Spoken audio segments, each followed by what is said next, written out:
Hi, this is Brandon Baines in the Math Department at Lipscomb University, here to talk with you today about applications involving linear functions. In this app, you'll learn how to interpret slope in applied settings, how to interpret the intercepts in applied settings, and you'll also learn how to model real-world scenarios using linear functions. Let's begin with an example scenario. A tank filled with 1,000 gallons of water is draining at a rate of 10 gallons per minute. How many gallons are in the tank after 10 minutes of draining? How many gallons are in the tank after 50 minutes of draining? Can this scenario be modeled using a linear function? Let's take these one by one. After 10 minutes of draining, and the tank's draining at a rate of 10 gallons per minute, the tank has drained 100 gallons. So there are 900 gallons left in the tank. After 50 minutes of draining, again at a rate of 10 gallons per minute, the tank has drained 500 gallons. So there are 500 gallons left in the tank. So the third question, which is really the heart of this app, is this a linear scenario? And so we'll think about slope as the defining characteristic of a linear function. And you remember, as you think about some of our previous presentations, that slope was a constant rate of change of our y value for a given change in x. And so in applied scenarios, we're looking for constant rates of change. This is the defining characteristic of linear functions. So in this case, we do have a constant rate of change. That is that the tank is draining at 10 gallons per minute. And so this scenario can be modeled using a linear function. Let's continue thinking about this scenario.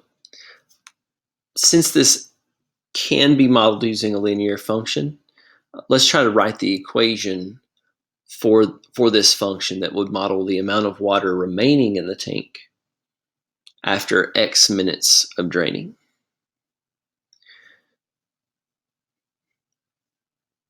I'm going to take the approach to use the definition of a linear function to construct this equation. I should note that if you just use the information given, you probably could come up with this many different ways than the way that we're going to present in this presentation. So remember that we defined a linear function to be a function of the form f of x equals mx plus b, where m is the slope, it's the constant rate of change, and b is the y-intercept. Well, since the water is draining at a rate of 10 gallons per minute, we will have a slope of negative 10. Some students forget to call this negative 10. They just see the rate as 10. Keep in mind that the water is draining, so it is a decrease of 10 gallons per minute, and that's why it's negative. We could also use an XY table to help us determine the slope. You'll recall that given two ordered pairs, we can calculate the slope of a line. Since after 0 minutes of draining, the tank would still have the original 1,000 gallons of water, we would know that the y-intercept is the ordered pair 0, 1,000.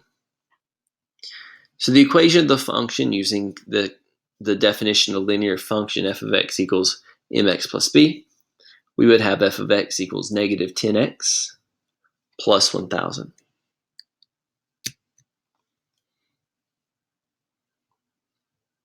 Let's find the x-intercept of this linear function as well. Keep in mind that the x-intercept will be found by letting y be 0. And so when we let y be 0, in this case, keep in mind that y is representing the amount of water remaining in the tank. So no water in the tank. That would be equal to negative 10x plus 1,000. And we want to find how many minutes with the value of x that will result in no gallons left. Subtracting 1,000 on both sides and then dividing by negative 10 on both sides will result in x equals 100. So our x-intercept is the ordered pair 100, 0. And again, we'd like to interpret the x-intercept in this scenario. And so 100 representing the minutes, 0 representing the amount of water in the tank. We would say that after 100 minutes, the tank is empty. Let's review some of the things we've said. First, scenarios modeled by linear functions must have a constant rate of change. The constant rate of change, like our example of draining at 10 gallons per minute, is the slope. And slope of a line is the constant rate of change. That's the defining characteristic. The y-intercept tells us the value of y when x is 0. In applied settings, this is often a starting value for whatever y represents. In our scenario in this app, that was the amount of water in the tank. In other scenarios, it might be the height, the original height, or the original position. Just depends on your scenario. The x-intercept tells us the value of x when y is 0. In implied settings, this is going to tell us when the quantity represented by y will have the value of 0. This is often very important. When will the ball that's been hit by a baseball player, when will it land on the ground? A diver jumps from a diving board. When will the diver land in the water? These are scenarios where we might be interested in this x-intercept because it tells us when something has a height of 0 or a value of 0.